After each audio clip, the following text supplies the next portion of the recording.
Thank you again, everybody, for joining us live for New Shepard's first human flight. We are at T-minus 45 minutes, and here the astronauts come.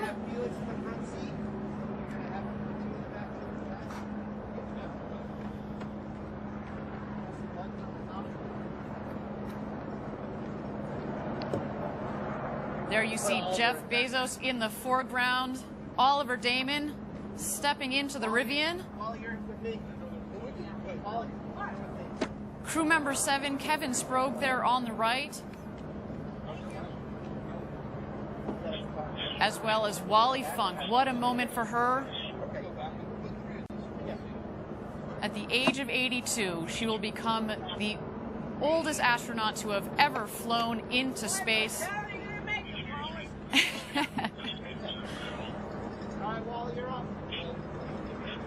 And there she is, loading into the Rivian. Wally was part of the Mercury 13 program back in the 1960s, the program to train women to go to space that ultimately was canceled, but now it is her moment. Today is an incredible day for her.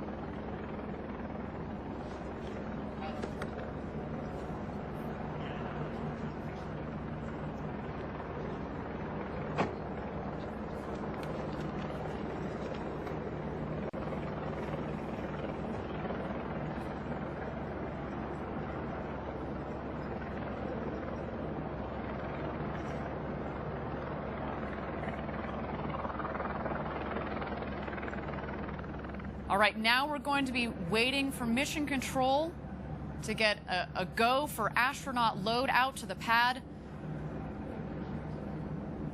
That's when the Rivian will start heading out towards the pad. They're actually going to pass right behind me here. I'm certainly going to give them a wave.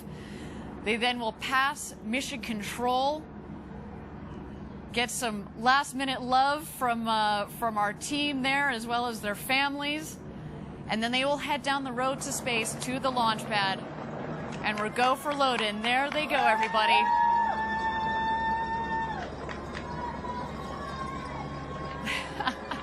What a moment. You can probably hear our team already losing it down here. We are super excited. And there they are. high fives from everybody. What an incredible moment. They're coming over here just behind my right shoulder.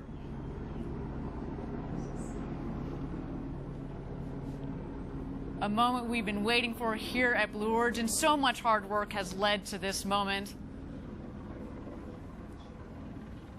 How exciting.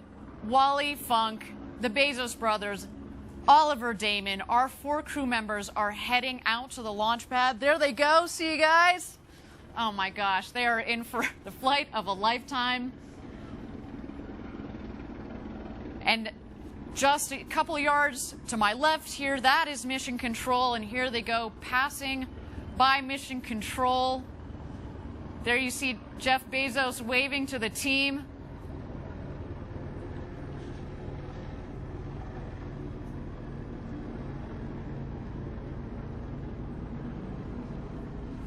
And they're going to hang a left there as they head down the road to space. Now, while we watch them travel down that road to space, they've got just a couple of moments. It's a long 2-mile road there. We've got a couple of moments. Why don't we meet aviation icon Wally Funk? You're in zero gravity for 4 minutes. You come back down. We land gently on the desert surface. We open the hatch and you step outside. What's the first thing you say? I will say, honey, that was the best thing that ever happened to me. I'll give you a hug. I've been flying forever, and I have 19,600 flying hours. I have taught over 3,000 people to fly, private, commercial, instrument, flight engineer, airline transport, gliding, everything that the FAA has, I've got the license for. And I can outrun you. Back in the 60s, I was in the Mercury 13 program. They asked me, do you want to be an astronaut? I said, yes. They told me that I had done better and completed the work faster than any of the guys. So I got a hold of NASA 4 times. I said, I want to become an astronaut, but nobody would take me. I didn't think that I would ever get to go up. Nothing has ever gotten in my way. They said, Wally, you're a girl, you can't do that. I said, guess what? Doesn't matter what you are. You can still do it if you want to do it. And I like to do things that nobody has ever done. We're going to fly you up into space on the very first flight. That's your I can't tell people that are watching how fabulous I feel to have been picked by Blue Origin to go on this trip. You're going to be an astronaut. Oh, finally! And I'll love every second of it. Woo! Ha ha! I can hardly wait.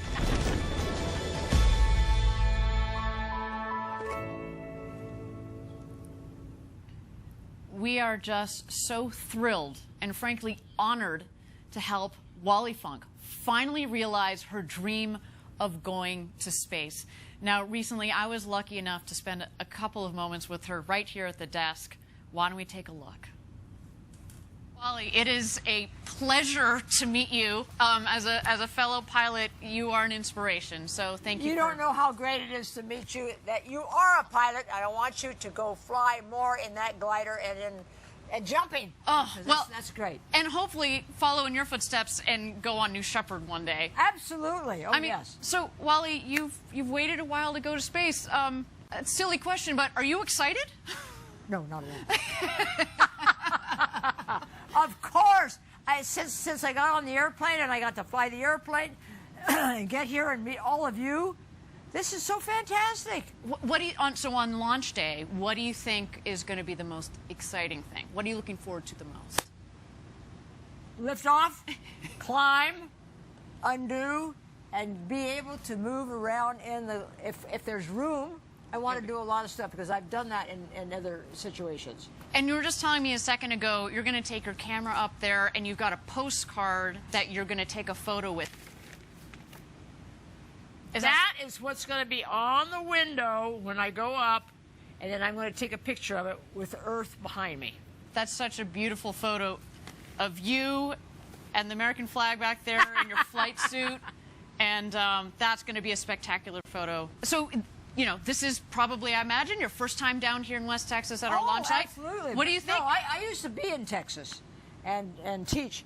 I think everything's fantastic. I mean, I've been treated so well, and the food is so great. I can't believe it's coming from, I don't know, California. Right, right. And you're lucky to be here with all these friends and people and see what's going on. Absolutely. Well, so, Wally, as I said, you've been an inspiration to me. What would you say to the next generation of young people that are out there that want to go to space? Well, I've talked to young people all my life. How many of you girls and boys want to fly? Well, not many raise their hands. I said, well, I tell you what, get your parents to take you out and give you a flight. Right. That's what my parents did at 7 years old. And if you like it, you'll continue on. And if you don't, you might continue on because something's going to be in your heart that's going to want you to do that. I cannot wait to see you go to space. Thank you for being with us. It's a pleasure to have you. Thank you. Thank you, honey. So yes, as you just saw, Wally Funk is the real deal. I was doing my best to contain my fangirl moment there because she, again, is an inspiration to so many people around the world, and myself included. We see here that the astronauts are starting to ascend the crew tower. There's Wally waving. She's leading the crew. Gary, welcome back. It's good to have you back here at the desk to get you to help with the play-by-play here. We just saw a moment ago that they drove around the ring road, stopped, took a photo because, of course, you know, we're memorializing this moment as best we can for these astronauts. They so deserve it. So going up the tower, we've got Wally, then it looks like Jeff Bezos, his brother Mark, and Oliver Damon. They're heading up to their rocket. Now, while we have a moment here, I do understand that Caitlin Dietrich is standing by at Mission Control. What's going on outside Mission Control, Caitlin? Hey guys, Caitlin here. I'm with Jarrett Jones, the head of our New Glenn program here. Jarrett, how are you feeling today watching the launch here from Mission Control? Excited, awesome, this is amazing. It's just incredible. You could only dream about this day. And you know what, Caitlin? It's not lost on me and probably many of the viewers that today is like July the 20th, the day Neil Armstrong, who also graduated from my alma mater, Boiler Up, stepped on the moon and made history. And we're doing it at New Shepard and Blue Origin, doing our first human launch, and it's just amazing. And the reason I'm excited but also focused is that there's quite a bit of technology transfer from New Shepard to New Glenn. Everything from the BE3 engine with the LOX and the hydrogen all the way down to our landing gear. I mean, this is an exciting day for us, and I'm just excited. I don't want to take the spotlight away. It's about New Shepard, and I'm just very proud of this team and then Blue Origin as a whole. I mean, just amazing day, Caitlin. Well, we like to say that New Shepard is basically the second stage of New Glenn, so you're kind of seeing the second stage fly here today. Absolutely, absolutely. New Shepard was built and designed for scalability, and we took advantage of it in New Glenn. So it's amazing feat that we're doing, and just proud to be here. Just glad to be here, Caitlin. So smart. It's the epitome of our step-by-step approach, as you hear us say. And I want to pan back to Mission Control. We've got a lot of our team here on the porch here. Hey, guys! Woohoo!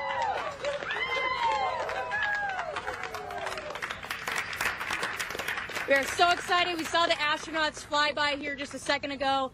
And right in that room is some of the world's most brilliant engineers flying this rocket today. And I don't know about you, but I'm starting to get a little bit emotional. So back to you, Ariane, and we'll see you after launch. Woohoo! Woohoo! Thank you, Caitlin. Enjoy the launch. Jarrett Jones, enjoy the launch. Everybody out there outside of Mission Control, as well as in Mission Control, enjoy the launch. You know, Gary, we talked about it a little bit earlier. Caitlin touched on it just a second ago, how basically New Shepard is being scaled up to New Glenn. Tell me how you've thought about that, because you're part of, obviously, New Shepard, the architect of New Shepard, but you've been part of thinking about the broader roadmap, if you will, that Blue Origin has. That's right. New Glenn is a scaled-up version of New Shepard. It does use different main propulsion for the first stage, but the second stage of New Glenn That engine is a derivative of the BE-3 engine that's flying New Shepard today. And the techniques for vertical landing, which we perfected with the New Shepard vehicle, are going to be applied to the New Glenn vehicle. We have very high confidence that the very first launch of New Glenn will stick that landing on the ship. We would not have that confidence without the New Shepard program. Absolutely, absolutely. And Jarrett Jones, again, who leads that entire New Glenn program, he has a big job, but he's gotten a lot of help. He's kind of gotten this catapulted help from the development and now the operations and flight of New Shepard. I should note that New Glenn will also carry humans one day. We build all of our programs from the very beginning with the intent to put people on board. And talking about astronauts and people, we just saw them enter into the astronaut safety shelter.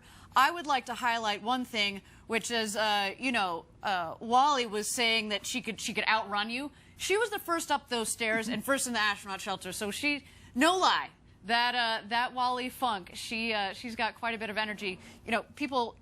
She's 82, but I'm convinced every time I read that it's a typo, that she's actually 28, because again, that woman. All right.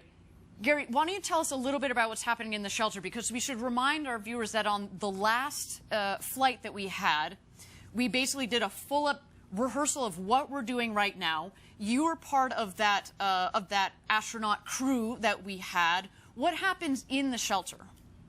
So the shelter has two main functions. It's a shelter in case of some kind of emergency. If they need to evacuate the capsule very quickly, they can go across the bridge only about 75 feet and be in this shelter very fast. It is fireproof. It can handle a whole set of anomalies that might happen with the rocket. You see those blue tanks against the wall? The shelter has its own air breathing supply in case of a fire outside. It also has communications. They can talk directly to Capcom from there. Right now, they are just waiting for the go-ahead from the pad crew that is preparing the capsule to start astronaut load. Fantastic. And you see there in the foreground, in the black suit, that is Kevin Sprague, our crew member 7, as well as Wally Funk, seated on the left, soon to become the oldest person to have ever flown in space. Then, going clockwise here, Oliver Damon, soon to be the youngest person to have ever flown in space at the age of 18. He comes to us from the Netherlands. A special shout out to our international viewers, especially those in the Netherlands. Hello, everybody. You should be very proud of your countrymen there. Then we have, of course, Mark Bezos, brother to Jeff Bezos, our founder, in the cowboy hat. He is a true Texan at heart. We call it the ranch down here. We like to incorporate that into a lot of what we do in the spirit that we have down here at our launch site 1. All right, they are leaving the astronaut safety shelter here. Let's watch as they prepare to cross the bridge.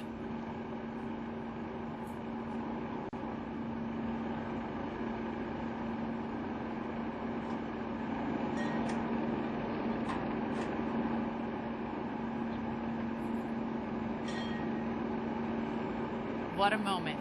Jeff Bezos. Mark Bezos. Wally Funk. And Oliver Damon. Ring the ceremonial bell. Making some noise on their way to get into the crew capsule. Kevin, the crew member 7 that you see there in the black suit, he is now going to help them ingress, get into the capsule, get situated in their seats, and of course help them get buckled into their harnesses and go through any final safety checks before closing the hatch. I mean, we should note though, Gary and I have both been through the astronaut training experience. It's a 5-point harness. By the time you're done with training, you can do that upside down, backwards, with your eyes closed, inside and out. I mean, you definitely understand how that works, and you're going to need to, because when we come back, when you get back into your seat from 0G, that's very important. Let's watch here as they cross the gantry, taking some final photos. We've got our photographer there, Felix Koons. a brilliant photographer who's taken those beautiful shots of the crew that we saw earlier. And there they go, into the crew capsule. Gary, do you want to talk about the hosing and the piping that you see going into the hatch? So that is just a cabin environmental control system. While it's on the pad, before we seal the hatch, we want to make sure the air is fresh and air conditioned in there. That hose will be removed, obviously, during hatch closure. And so what they're doing now is just one by one entering the cabin and getting fastened, and then they will go through a series of comm checks with Capcom. Fantastic. There's Wally Funk in seat number 3 there. Oliver getting situated in seat number 1. I'm starting to shake a little bit. Not only, again, have we practiced this, and not only on the last flight did we have a full astronaut rehearsal like this, but it's different. We've done, again, 15 consecutive missions to get to this point. But it's so much different when you put people on board. But again, so much testing, so much design, so much thought, and incredibly well-trained Blue Origin team that's supporting these astronauts, our first crew on New Shepard. Just wonderful. We are ready for today. Now, we are standing by here for Capcom to welcome our crew into the capsule. Let's stand by for some audio there. There's our mission control.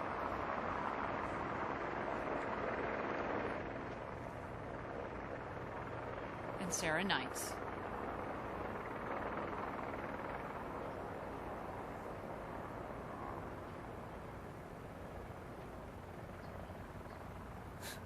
Sarah Knights, again, she has this incredible...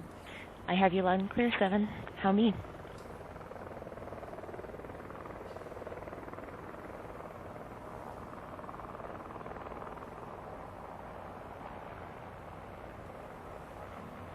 Here comes 7. Kevin will help you out. Here it comes, Wally. I can see it's jammed in there. Don't keep pulling on it. Don't get it.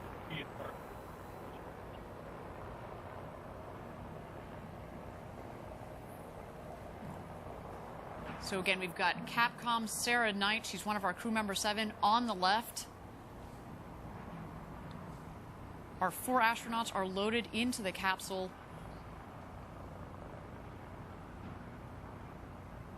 There is Wally Funk in her seat,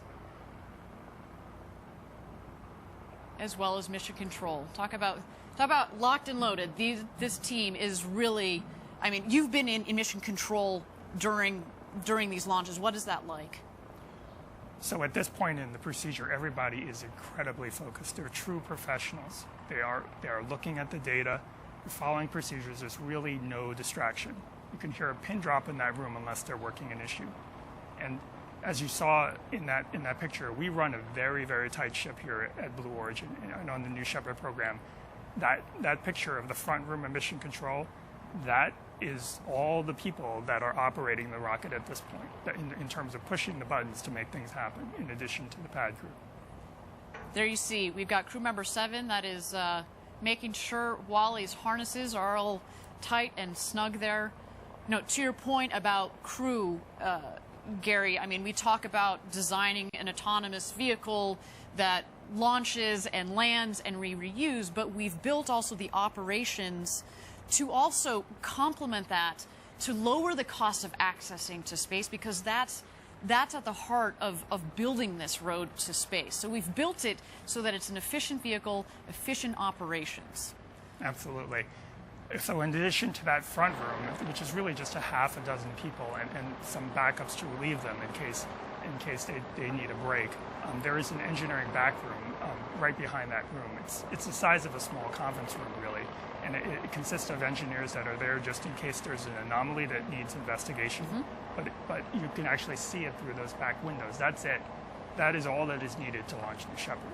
We have some support staff on call in Washington State in case of an anomaly, but for the most part, That's it, and we architected it that way. So. Look, we got catch. Did you say catch Wally? She is. She was waving at you, Gary. Oh, and is that? I think that's the postcard that she promised everybody she was going to be bringing up to space with her.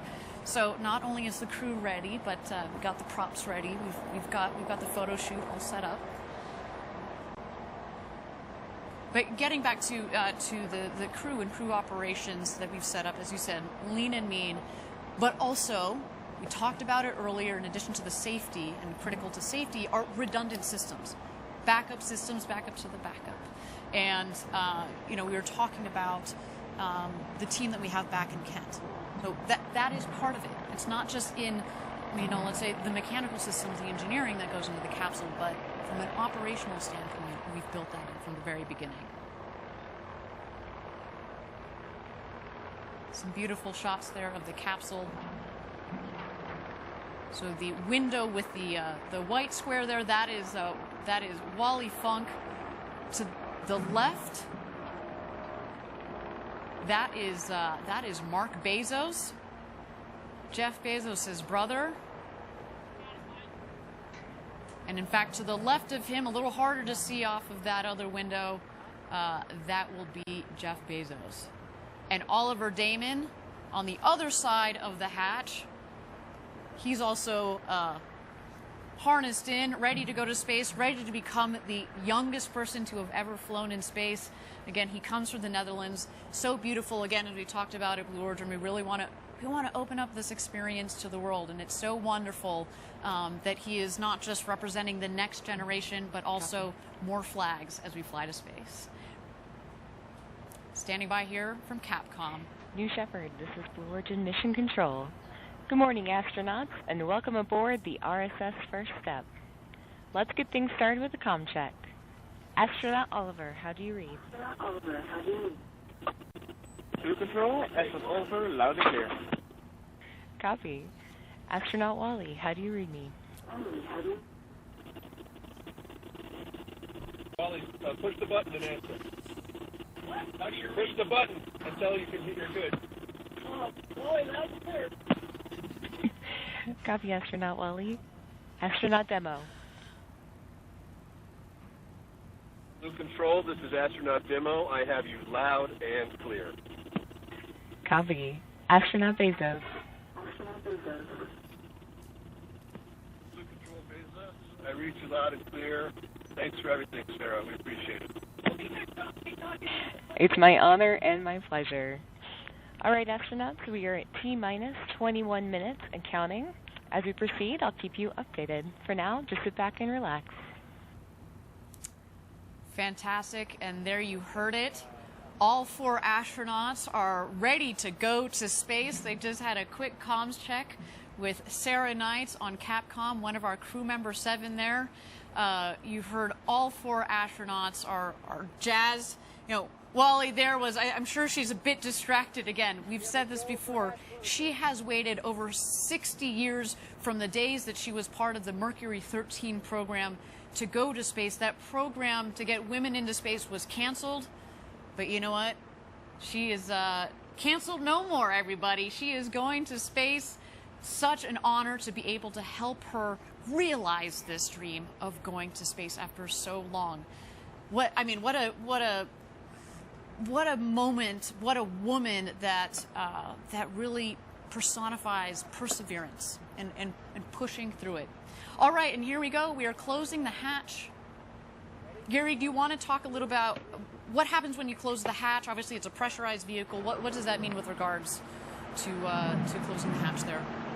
So the hatch has a double seal on it. There are 2 sets of seals. So what they're going to do when they close the hatch to make sure it is properly sealed is they're actually going to pull a vacuum in between both of those seals and make sure that vacuum doesn't decay. And that checks the integrity of both seals. Fantastic. Now, I understand that we've got Caitlin Dietrich again on the ground. We've got an update from her. Caitlin, what's going on? She's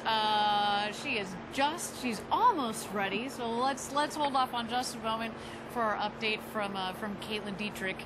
In the meantime, let's watch here as the tower crew continues to close close the hatch, make sure that the pressure seals are all ready to go. There we see Mark Bezos giving the thumbs up. There's Jeff in the background waving. What an experience to do with your siblings, your best friend. What a day for this crew. Gary, you we mentioned again that you have gone through the astronaut experience. You went through it. Actually, here we go. I think we've got Caitlin. Just a moment, Gary. Hold that thought. Caitlin, what's going on out there at Mission Control? Hey everyone, so basically we've actually left Mission Control, the porch, and now we're at what we call Fallback 3. It's on basically the entrance to the road to space, and right here is where the astronauts drove by. They went all the way to the tower. You can probably see it there in the very distance. Here we just closed the hatch and everything's looking nominal. And basically what's going to happen is once the capsule is under parachutes, we have a convoy here right behind us that's going to be racing out to get that hatch open and celebrate after their victorious flight to space. So that's what we're all preparing for here after their 11-minute flight. So we're pretty excited. Wonderful. Thank you so much, Caitlin, for that update. Gary, so you, as we were just closing out that question, so on the last one, you actually were in the capsule, right? You and Audrey Powers, who we talked to a little bit earlier in the show, were in the capsule when they closed the hatch. What does it feel like at this moment? It's actually quite tranquil. After the excitement and all the helicopters and ingressing and that adrenaline, you have a moment in the capsule now to reflect when the hatch is closed. It's actually pretty quiet. You've got hearing protection in just in case. You can still hear Capcom, but you have a moment to reflect. The fact that you're seated, reclined in a seat next to a window, directly next to a window that is so big, you can just turn your head and feel like you're floating right on the edge of the rocket. And then we've designed it that way so that when you're actually in space, you don't have to turn your head. You can look right out and have the sensation of actually being outside. And it also kind of adds to the voluminous feel of the capsule. We said earlier it's 10 times the volume that Alan Shepard had on his flight, but it is big, and the windows make it look big. That light acoustic padding make it look big, and then once you're floating up there in space over the Kármán line in 0G, it kind of adds a third dimension to it. Yes, we wanted that spaciousness. We wanted that sensation of floating. Really, if we were able to do it, we would have made the entire capsule transparent. That is kind of a cool idea. Is that for the next iteration? You working on that? Is that in secret? All right, we're not going to release that information on our webcast, but stay tuned, everybody. All right, we're going to toss it back to Capcom. I understand that we've got a special message from Christina Bezos, sister to Jeff and Mark Bezos.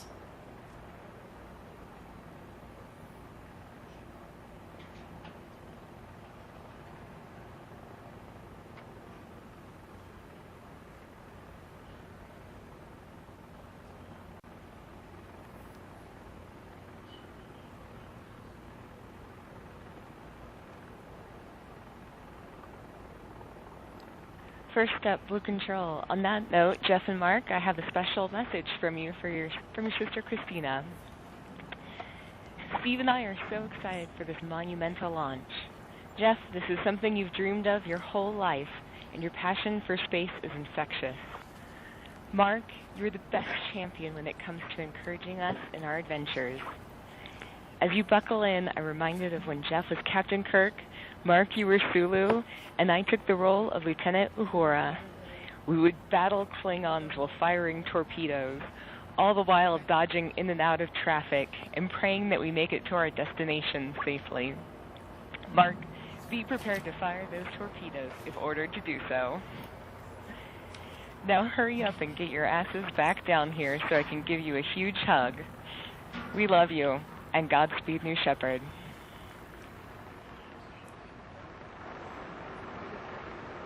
And there it is. Beautiful message from Christina. There is our Kent headquarters going nuts as they should. A big day for our full Blue Origin team. It's early out there on the West Coast, but they wouldn't miss it for the world. Look at them. So amazing. Again, what a day for the entire Blue Origin team, for these crew members that are on board, for their families that are here, that have been supporting each one of these people's dreams to go to space. Just incredible. And, you know, we are sitting here at T-minus 15 minutes to go until launch.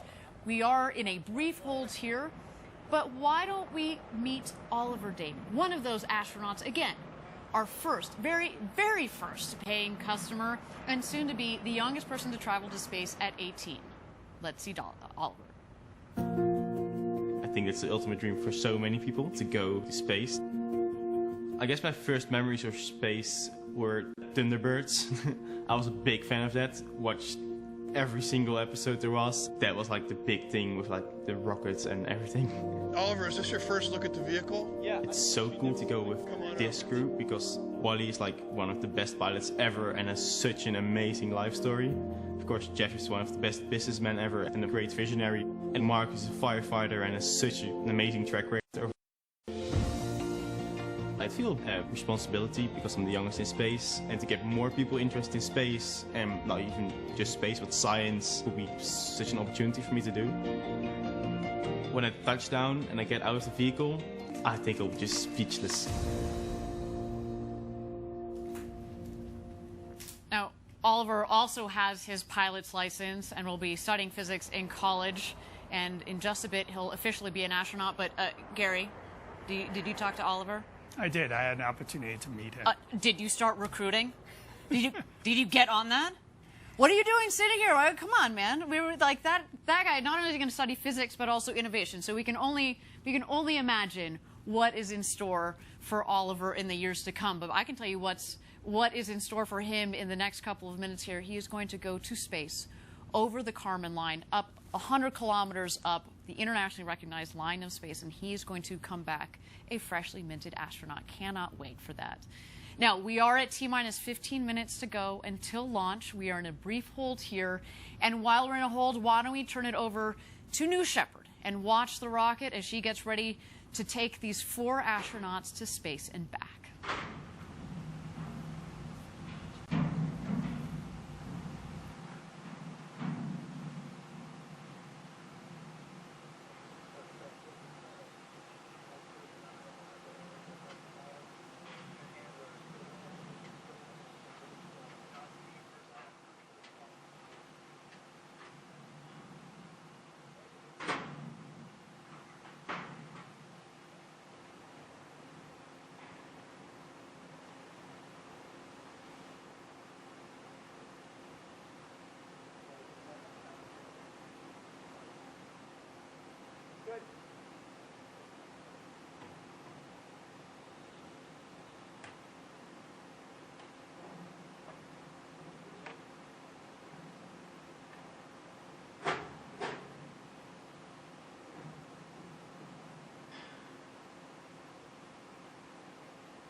Thank you again, everybody, for joining us live from West Texas. We are here at T-minus 15 minutes to go until launch. We are in a brief hold. We've got our astronauts that are loaded into the capsule. You saw there just a moment ago, we had Oliver Damon on the left, in the left window. To the right of the hatch is our founder, Jeff Bezos. Coming around him is Mark Bezos, and on the opposite side of the capsule is Wally Funk. And again, we're just here in a brief hold, but while we have a moment, let's throw it back to the pad and catch out some of those shots of our astronauts as they get ready for their flight to space and back this morning.